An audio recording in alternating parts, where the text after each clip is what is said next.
एक बार भगवान के सेवक ने भगवान से कहा, आप सारा दिन मूर्ति बनकर खड़े रहते हैं। आज आपकी जगह मैं आपका रूप धारण कर लूंगा और आप आराम से घूम आओ। भगवान ने भी सेवक की बात मान ली, लेकिन भगवान ने शर्त रखी कि जो भी प्रार्थना करने आए उन्हें केवल सुनना और कुछ नहीं कहना। सेवक ने शर्त स्वीकार कर ली और योजना के अनुसार सेवक भगवान की जगह मूर्ति बनकर खड़ा हो गया। पहला व्यक्ति जो मंदिर में आया वह एक व्यापारी था। उसने भगवान से कहा, भगवान, मैंने नया कारखाना खोला है, कृपया उसे सफल बनाइए। व्यापारी माथा टेकता है और तभी उसका बटुआ गिर जाता है। वह बटुआ गिराकर बिना देखे चला जाता है। सेवक बेचैन हो जाता है और सोचता है कि व्यापारी को बता दे कि उसका बटुआ गिर गया है, लेकिन भगवान की शर्तों के अनुसार वह कुछ नहीं कहता। कुछ समय बाद एक गरीब आदमी आता है और भगवान से कहता है, भगवान, घर में खाने के लिए कुछ नहीं है, कृपया हमारी मदद करें।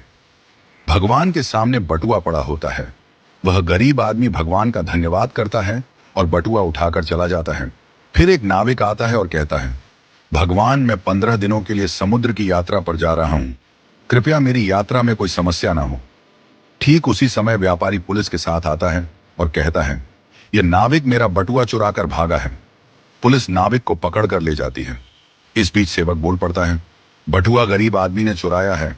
इसके बाद गरीब आदमी को पकड़कर जेल भेज दिया जाता है। रात को भगवान लौटते हैं और सेवक खुशी खुशी पूरा किस्सा सुनाता है। भगवान मुस्कुराते हुए कहते हैं, तुमने किसी का भला नहीं किया बल्कि सब कुछ बिगाड़ दिया। वे आगे कहते हैं, व्यापारी का बटुआ गिरना कोई बड़ा नुकसान नहीं था। वह गलत धंधा करता है, और अगर उसका बटुआ गरीब आदमी को मिल जाता तो उसके बच्चों को भोजन मिलता और उसकी परेशानियां दूर हो जाती। भगवान ने कहा, नाविक जिस यात्रा पर जा रहा था वहां एक तूफान आने वाला था। अगर वह जेल में होता तो उसकी जान बच जाती और उसकी पत्नी विधवा होने से बच जाती। भगवान ने यह भी कहा, कभी कभी जीवन में हमें समस्याएं आती हैं और हम सोचते हैं कि यह हमारे साथ ही क्यों हुआ, लेकिन हमें समझना चाहिए कि इसके पीछे भगवान की योजना होती है। भगवान ने हमें यह सिखाया कि जो भी होता है वह हमेशा अच्छे के लिए होता है, भले ही हमें वह समझ में ना आए। इस कहानी से यह शिक्षा मिलती है कि हमें भगवान पर विश्वास रखना चाहिए और जो भी घटनाएं घटित होती हैं उन्हें अच्छे के लिए मानकर स्वीकार करना चाहिए। भगवान की योजना हमेशा हमारे भले के लिए होती है और कभी कभी हमें उस योजना को समझने में वक्त लगता है। हमें हमेशा यह मानकर चलना चाहिए कि जो भी होता है वह हमारे भले के लिए ही होता है और हमें उसमें भगवान की मर्जी को स्वीकार करना चाहिए।